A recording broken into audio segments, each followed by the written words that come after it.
Before I even start, let me tell you this. If you're here, it's not by accident. So, stop everything and do this right now. Subscribe to the channel, turn on the notifications, hit that like button, and leave your comment below, because what I'm about to reveal will haunt your thoughts for days. You see, we're taught to believe that control keeps us safe. That if we just stay disciplined enough, guarded enough, we'll never cross the lines we swore we never would. But what happens when you want those lines crossed? When the craving inside you becomes bigger than the rules you built to contain it. That night, at that hotel, I thought I was calling for help. I thought it would be harmless, routine, predictable.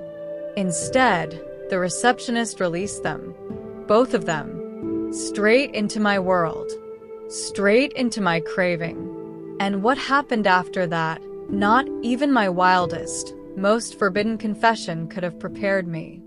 I lost control.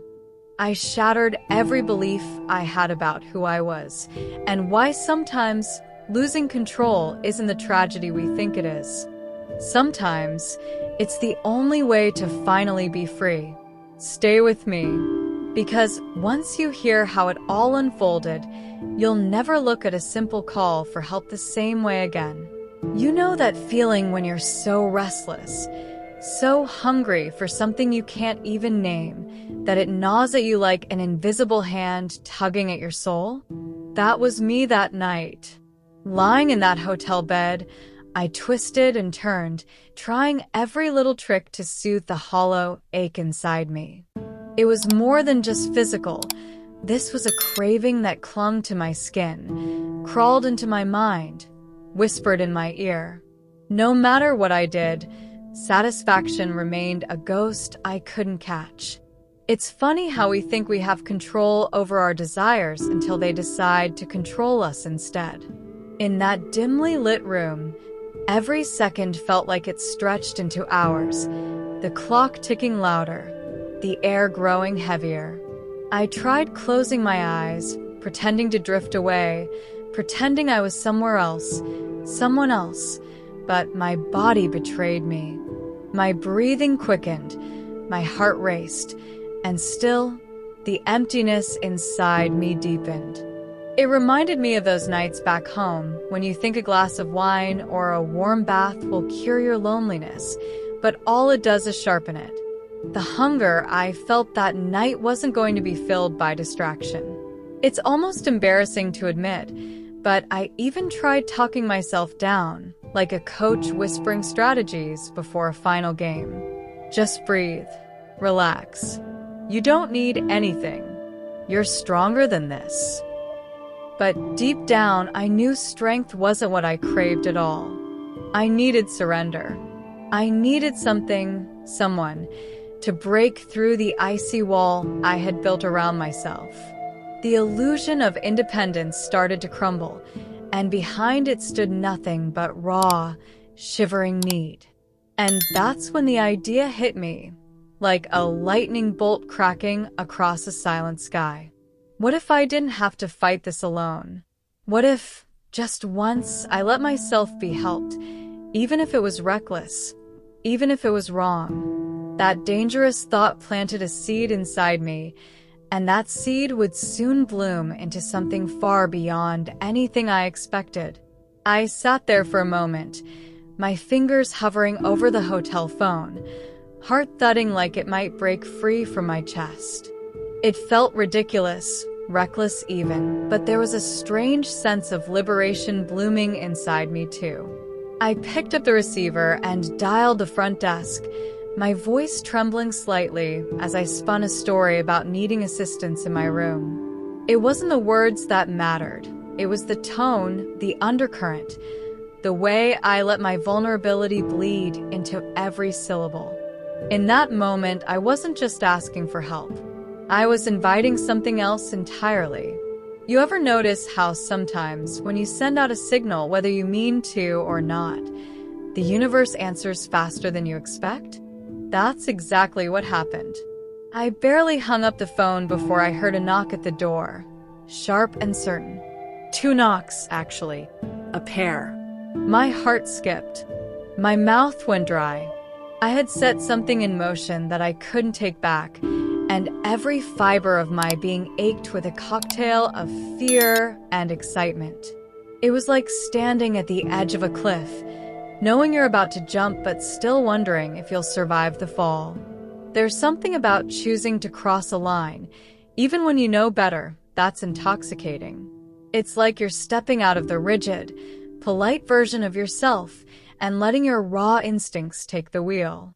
As I stood there, barefoot on the carpet, staring at the door, I thought about all the times I played it safe, all the chances I never took, all the hungers I smothered under layers of responsibility. Tonight, I was finally answering myself back. And as I reached for the doorknob, feeling the cool brass under my palm, I realized this wasn't just about satisfying a craving anymore. It was about reclaiming something I had been denying for far too long. Little did I know, though, that opening that door would unleash a storm I wasn't remotely prepared for. The door swung open, and there they stood, two men, both framed by the dim hallway light, their eyes locking onto mine with something almost primal. For a split second, none of us spoke. It was as if words would ruin the delicate, electric balance vibrating in the space between us. I felt the tension tighten around my body like a velvet rope, pulling me closer to a decision I had already made the moment I picked up that phone. Funny how sometimes silence speaks louder than 1,000 confessions whispered into the dark. They stepped inside, slow and cautious, like wolves testing the air for danger. I stepped back, wordlessly granting them entrance, feeling the air thicken around us with every inch they crossed. My body was a live wire, hypersensitive to every movement, every glance. It reminded me of those moments in life when you meet someone's gaze across a crowded room, and without a single word, you both know something irreversible is about to happen. That kind of recognition is rare. And when it hits, it's unforgettable. I could feel their hesitation, their curiosity, their hunger mirroring mine. Yet no one made a move to break the fragile balance we held. We were all poised on the edge of something vast and dangerous, a shared understanding passing silently among us. It was thrilling, terrifying, irresistible, like dancers waiting for the first haunting note of music to tell them it was time to surrender to the rhythm.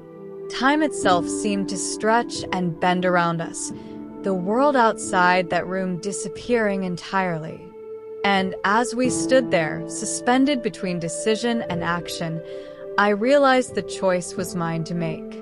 This was my story to write, my craving to command, my tension to either resolve or unleash. But I also knew that once the first move was made, there would be no easy way back, and deep down, some part of me didn't want there to be. Without a word, I moved closer, reaching out with a confidence that surprised even me.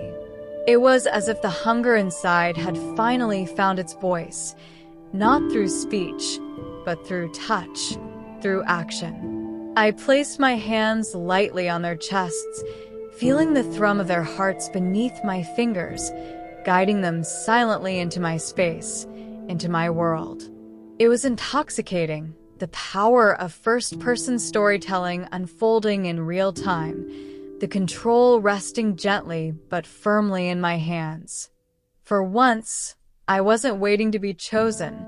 I was doing the choosing. The moment our skin connected, it was like the air cracked open, releasing a rush of unspoken permission between us. They let me lead, their bodies tense but responsive, their breathing synced to mine like dancers in a private choreography. It reminded me of those rare times in life when you realize you're not just participating, you're orchestrating, conducting an invisible symphony with every glance, every touch. In this immersive fiction, Every tiny decision I made was met with eager submission, silent and sweet. I moved them where I wanted them, slowly, deliberately, building the anticipation with every shift, every brush of fingertips against skin. There was no need for words. Our narrative voiceover fiction was being written in the language of breath, heat, and instinct. Each of them, so different yet so perfectly in tune with the moment, surrendered to the rhythm I set. It was a tension-driven fiction that spun its own reality, pulling us all deeper into the dance. And in the back of my mind, behind the steady pulse of desire, I realized something important. The true power wasn't in dominance alone. It was in the invitation, the way I opened the door and dared them to step through. But little did I know that the deeper we moved into this dance, the harder it would be to keep control entirely in my hands. Even as our bodies intertwined, even as I felt their hands move across my skin with growing urgency, a part of me remained strangely untouched. It's funny how you can be surrounded, consumed even, and yet feel an emptiness that no amount of closeness can fill. I could hear the echoes of relationship storytime moments from my past, memories of being with someone who touched my body, but never quite touched my soul. This was different, but painfully similar too. I was craving something deeper, something not so easily given.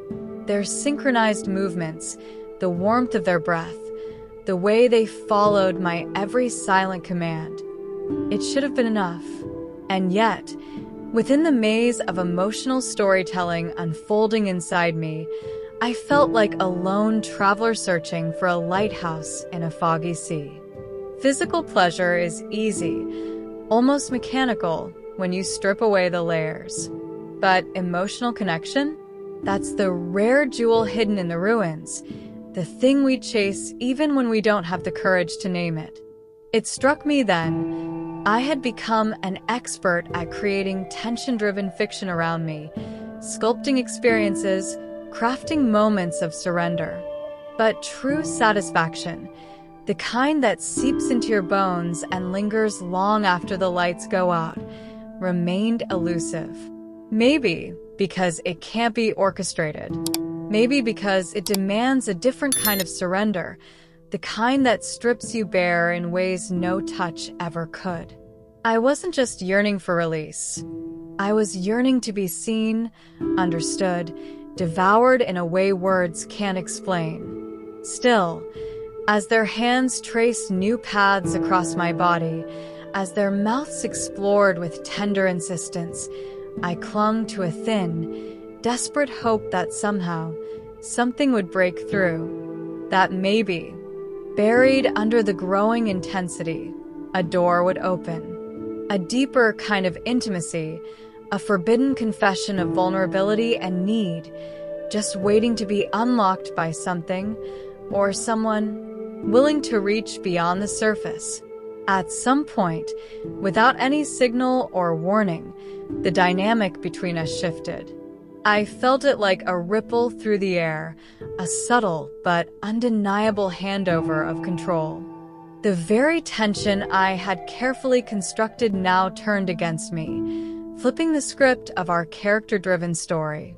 They began to lead, their movements growing rougher, more assertive, no longer asking permission but taking it, claiming it. And strangely, instead of resisting, I found myself surrendering because deep down, some part of me had been aching for exactly this. There's a certain kind of freedom that only comes when you finally stop clinging to the illusion of control. In this psychological narration playing out within me, the fear of losing control melted into something richer, darker, and infinitely more thrilling. Their pace quickened, their touch deepened, and the rhythm between us became a living, breathing entity, pulling me under. I could barely distinguish where I ended and they began, a full immersion into immersive fiction I never expected to crave so much. I gasped against the overwhelming onslaught of sensation, feeling every nerve ignite under their touch. It wasn't just the physicality of it that consumed me. It was the sheer abandon, the invitation to fall into a story I was no longer writing alone. This wasn't just a tension-driven fiction anymore. It had become a roaring river, carrying me downstream whether I liked it or not. And for once, I wasn't fighting the current. I was letting it sweep me into the unknown. I realized then, with almost aching clarity, that true intimacy sometimes demands we give up the fight entirely. That real release, the kind that changes you, only comes when you're willing to lose yourself first. And little did I know, as they drove me deeper into that wild surrender, that the breaking point, the moment where I would shatter completely, was rushing toward me like a storm I could no longer outrun. The moment it happened, it wasn't graceful or delicate. It was raw, violent, overwhelming. A sudden surge, electric and all-consuming, ripped through me with a force that left me gasping. It was like a dam breaking after years of silent, invisible pressure. I had written countless narratives of tension-driven fiction in my mind, but nothing had prepared me for the reality of that moment. My body convulsed with the release, my mind dissolving into pure, wordless sensation, as if my very soul had been yanked free just for a breathless second.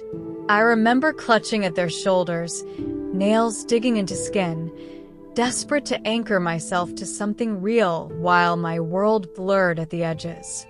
First-person storytelling never felt so visceral, so devastatingly real. And even through the storm inside me, I was faintly aware that they didn't stop, didn't ease up. They kept moving, kept driving forward, as if determined to wring every last ounce of surrender from me. It was relentless, beautiful, terrifying. A testament to the kind of connection that defies explanation. And yet, even as the first wave crashed and faded, I sensed there was more. This wasn't a neat ending, tied up with a pretty bow.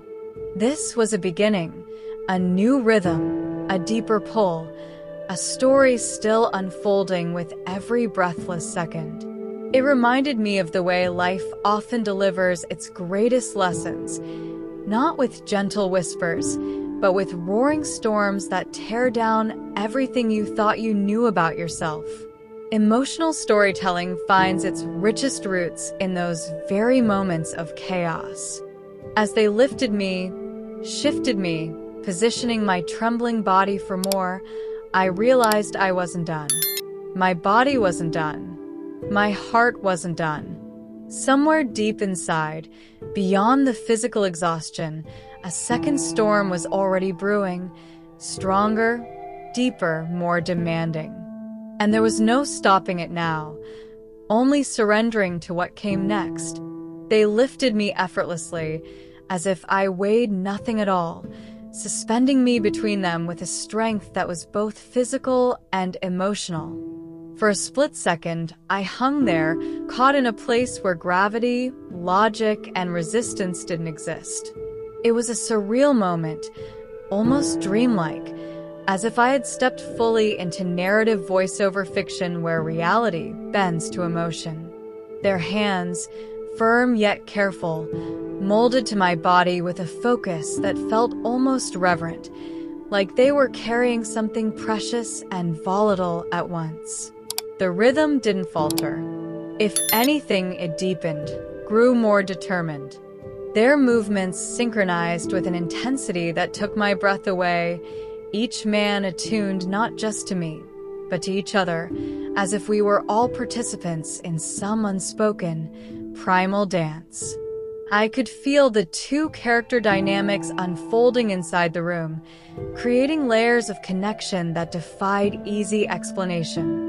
I wasn't merely a woman caught between two men. I was the center of a mature audience story about surrender, about trust, about raw, aching need.